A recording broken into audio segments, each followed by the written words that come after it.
Hi guys, today's video is being made in support of the Black Lives Matter movement. I wanted to make a video in which I speak about books that we can use to educate ourselves about race and racism, both in the context of history and in the context of today. I will say before I begin that although I recognise that my voice is an important one in the context of supporting Black Lives Matter and standing up against racism, it is not the voice that should be listened to first and foremost at this time or ever with regards to race. We should be listening to the black people of our communities both online and offline, and hearing experiences and hearing what it's like to live with oppression and to live in a society that has been built on racism, and hear what it is like to feel unsafe in your own community. Within our particular community, the booktube community, I've seen many powerful videos by black booktubers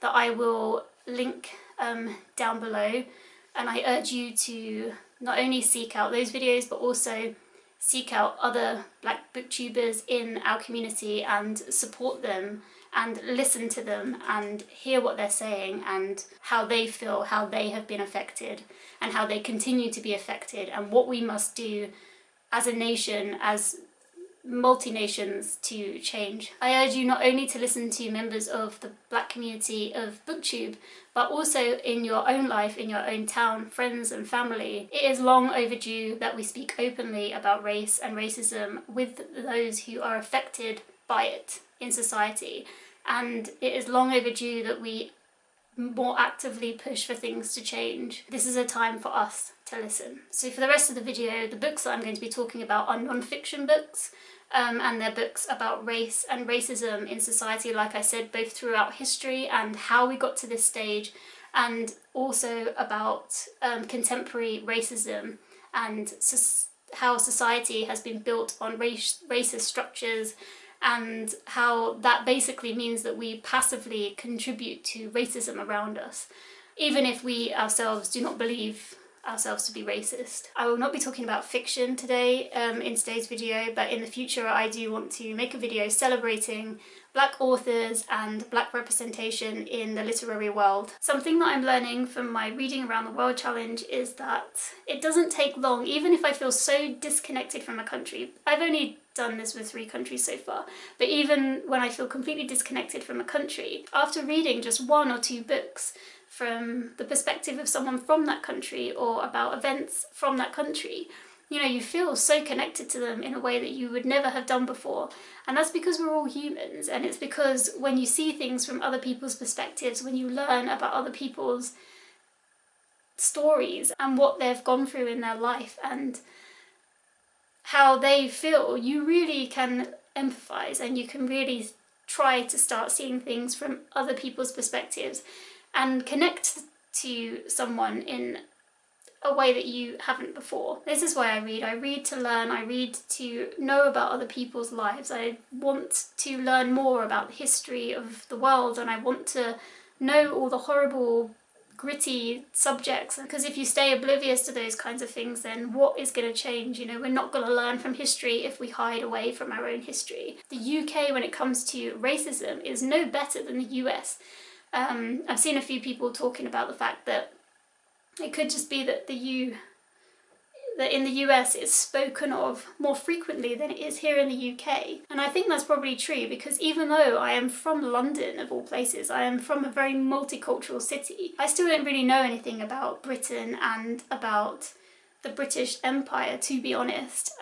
Most of my knowledge is on slave trade that happened within the US, and I didn't even really know that the UK was particularly part of that, but of course they were massively part of that, and they made a lot of money off of the slave trade. So yes, we need to educate ourselves, because if we don't learn from the past, then how can we move forward? So to start off talking about the books that I'm going to be using in order to learn more about racism, etc. The first thing I want to mention is the Blackout Buddy Read, which is run by Shay from Books with Shay. It starts today, so today's the 5th of June.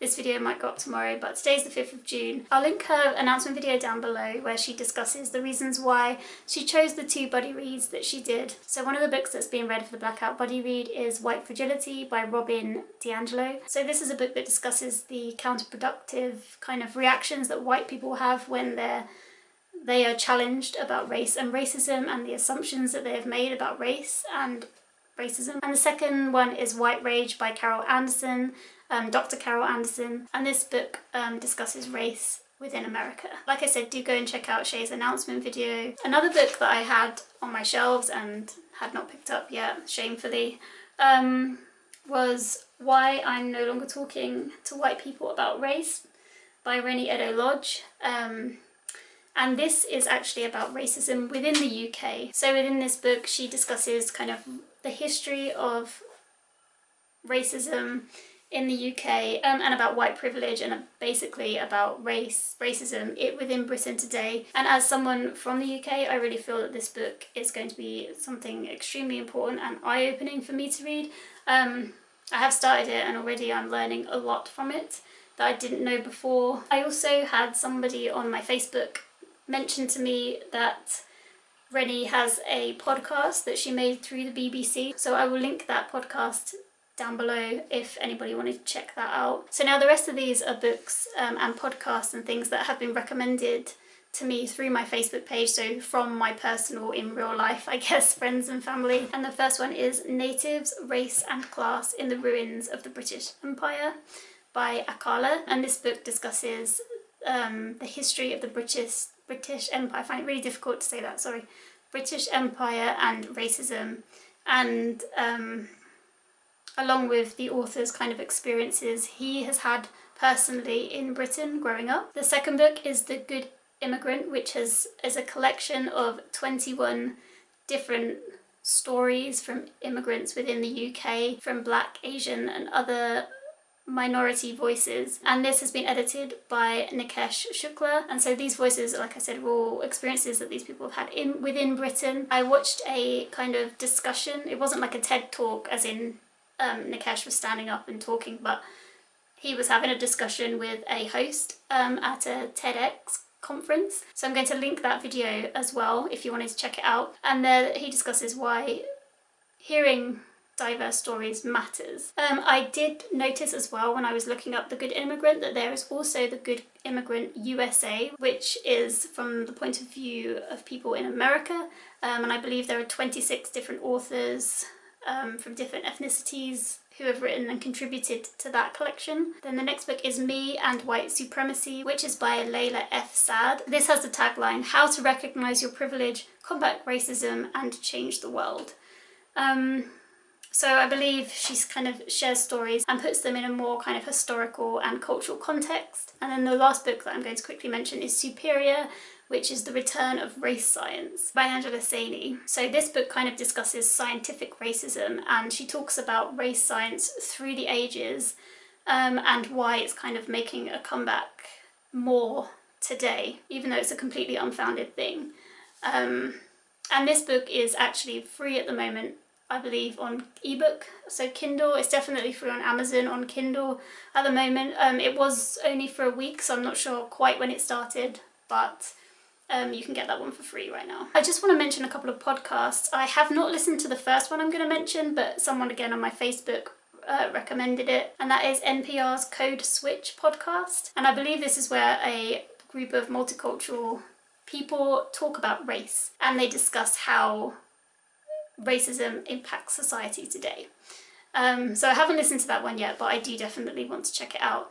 And the final podcast is a literary podcast that discusses race, and it's called Generation Vex. So I've listened to a few of those episodes. I definitely need to listen to more because I did find them very interesting and insightful. The three podcasters are based in London at the moment, and they discuss books that deal with race and speak to authors of the books that they read.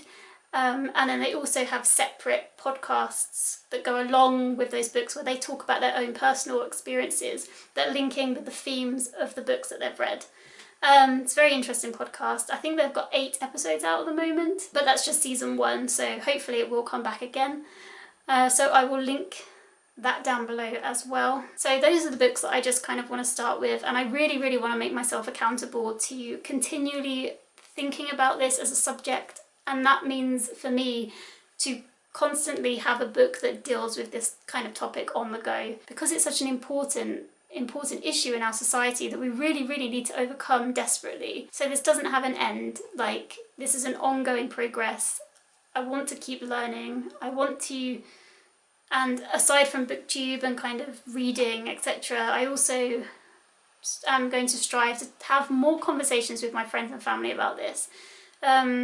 Both people who aren't directly affected and people who have been directly affected by racism. If you guys have watched any important videos to do with this topic and you feel you want to share them on and pass them on, please do post them in the comments so that I and other people can watch them. There's lots of petitions at the moment that you can sign as people from from people from Britain. There's petitions going around to try and get the UK government to actually condemn what Trump is doing in America, and also to stop supplying the rubber bullets and the tear gas that is being used against peaceful protesters in America, which is absolutely disgusting. I will link some resources down below that I have found on Twitter. There's Twitter feeds of just information about petitions and places to donate if you're able to, just kind of help the protesters, etc. There's also one of those cards websites, which isn't really a website, it's like a page. I don't know if you've seen them before, where it's like a page where you can link lots of things, or it's like one web page where you can link lots of things to different sites. And I found a really good Black Lives Matter one that has so much information. So there's like people, I don't know who has collated this. So there's information on the different protests, there's information on the different petitions you can sign. There's information about Black people that have been affected by police brutality. There's so many different news articles for you to read. There's just a lot going on here. So I'm going to link that down below as well. Like I said, I don't know who set that up, but it's just so much information in one place for you to go and check out. Okay, so thanks for watching, guys. I really hope I haven't overstepped the mark in this video in any kind of way. I just want to try and spread ways we can educate ourselves and try and bring to light some resources that I have found out about in the last week or so. I really hope that taking the time to listen to those voices who really, really need it right now will help us all to help make the world a better place in the end.